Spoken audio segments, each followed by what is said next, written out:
Once there was a poor fisherman. He never caught many fish and so he had no money. On some days he did not catch any fish. He couldn't buy food for his wife and 3 children. They only ate fish. Usually he caught very small fish. But one day he caught a dead horse. Today is a bad day, he thought. Angrily he began to fish again. This time he caught a bag of old cups. Sadly he threw them back in the water. "What can I do?" he said. "I am a poor man. I want to sell fish. I want to buy food for my children." He tried again. This time he caught an old jar. It looked green, but then he looked again. It was dirty, so he washed it and it was gold. There were some words on the top of the jar, but he couldn't read. The fisherman jumped up happily. "I can sell this now," he said. "Today's a good day." He looked at the jar carefully.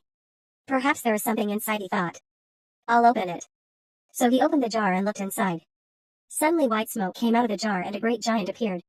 The fisherman was very afraid. The giant spoke. "Now, fisherman, I am going to kill you." "Why?" cried the fisherman. "What did I do?" "You opened the jar. For that I am going to kill you." "How do you want to die?" "I can kill you with my hands or I can throw you into the sea." "But why do you have to kill me?" "I will tell you," said the giant. "One day the king of the giants was very angry with me. I took his youngest and loveliest daughter for a walk by the sea and he didn't like it. So he put me in this jar. I could not get out because he wrote his name on the top of the jar. I could hear him from inside the jar. Because you love the sea, you dog," he cried. "You can live in it." And he threw me in the water. I was in the jar for days and weeks. One day somebody will open this bottle, I thought. And I will make them into a great king or queen. But after 100 years nobody opened the bottle. So I thought I will make them into a king or queen, but not a great king or queen. After 200 years I thought, where is this person now? I will make them rich, but I will not make them a king or queen. After 300 years I was very angry. When somebody opens the jar I will kill them, I thought. You are that person, fisherman. How do you want to die? I have one question, said the fisherman. Will you answer it? I will, said the giant. But ask quickly. Were you in that jar? Yes, I was, answered the giant. You saw me. But you are so big. Your hand is as big as the jar. Think before you speak. Is there nothing inside your head? The giant was not very clever. I will show you, he said angrily. Suddenly he disappeared into white smoke again and the smoke went inside the jar. You see, he called from inside. The fisherman quickly put the top back on the jar. Ha now, giant, he said. I will throw the jar back into the sea. Perhaps somebody will find you in another 300 years. Please open the jar, called the giant. I will make you a rich man. No, you will kill me, answered the fisherman. No, I won't, said the giant. I won't. I'll make you very, very rich. The fisherman thought for a minute. All right then, he said and opened the jar. White smoke came out of the jar and the giant appeared again. He quickly threw the jar into the sea. Thank you, he said to the fisherman. I will not forget this. Come with me. The fisherman followed the giant round the city walls and over a mountain. There they came to a great blue and gold sea. In the water there were many fish. Now catch something.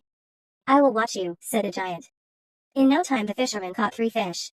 3 beautiful red, white, and gold fish. Take these fish to your king, said the giant. He will give you a lot of money for them.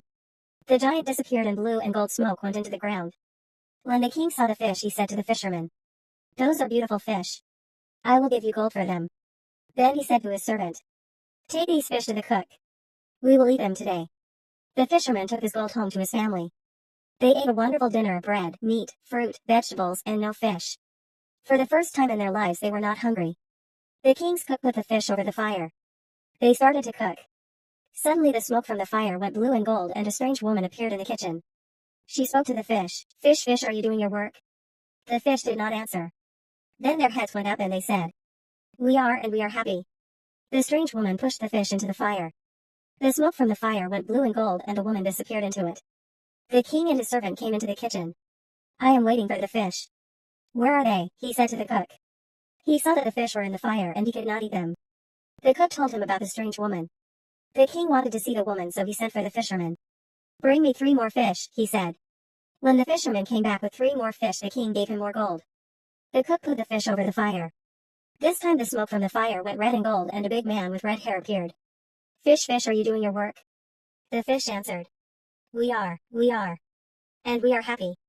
And the same thing happened. The man pushed the fish into the fire and disappeared into the red and gold smoke. The king did not speak for a minute. This was magic. Then he turned to the fisherman. Where do you get these fish? He asked. I get them from a sea of blue and gold water over the mountain. Do you know this sea? The king asked his servant. No. I often go across the mountain, but there is no blue and gold sea. Will you take us there? The king asked the fisherman. The king and his men followed the fisherman over the mountain to the sea of blue and gold. And there they saw the wonderful fish. The fish were jewels in the water. Wait here, said the king. He took 2 men and went round the sea. There they came to a great house of red stone. All round the house were gardens of wonderful flowers. There was no answer at the door, but it was open. So the king went in. He saw many beautiful rooms, but no people. He came into a very large room with high windows. Somebody spoke. When will I die? I don't want to live. The king saw a young man at the other end of the room. He was on the floor with a coat over his feet. I know you are a king, said the young man. But I cannot stand up. The king took away the coat and saw that his feet were fine white stone. What is this? Cried the king. Why do you have stone feet? Why do the fish talk? Why does a man with red hair appear from nowhere in my kitchen? What is happening? Tell me. I will tell you, said the young man. Please sit down and listen. There was once a great city in this place. My father was king of that city and I was a prince. Then my father died and I was the king. I married a beautiful woman. She was my queen. But she did not love me. She loved a servant. When I learned about him, I wanted to kill that servant. We had a fight. I hurt him, but I didn't kill him. He could not use his legs. My wife was very angry. She can do magic and she changed my feet to white stone. Then I could not use my legs. That was not the end of it. 3 mountains and a blue and gold sea appeared in place of the city. She changed the men and women of the city into fish. There is a little house of white stone in the garden of this house. The servant lives there. He cannot walk. My wife visits him every day. The king went into the garden and thought for some time. Then he went to the house of white stone. He found the servant inside and killed him. He put the servant under the bed and then climbed onto it. He pulled the servant's jacket over his face. Are you happy, my dearest servant? She asked. No, said the king. I cannot sleep. Somebody is crying. The young king is crying because of his stone feet. The queen went to the young king and threw some magic water over his feet. He stood up and walked. Then she came back to the house of white stone. And I cannot sleep, the king said. Because the men and women of the city cry at night. They do not want to be fish. So the queen went to the blue and gold sea. She said some magic words. A great city appeared all around her. Men and women ran happily through the streets and in and out of the houses. Then the queen came back to the house of white stone. Are you happy now, my dear servant? She asked. Yes, my love, he said. Come near me. She came near him. Come nearer. I want to put my arms around you. She came nearer his bed. He put his arms around her.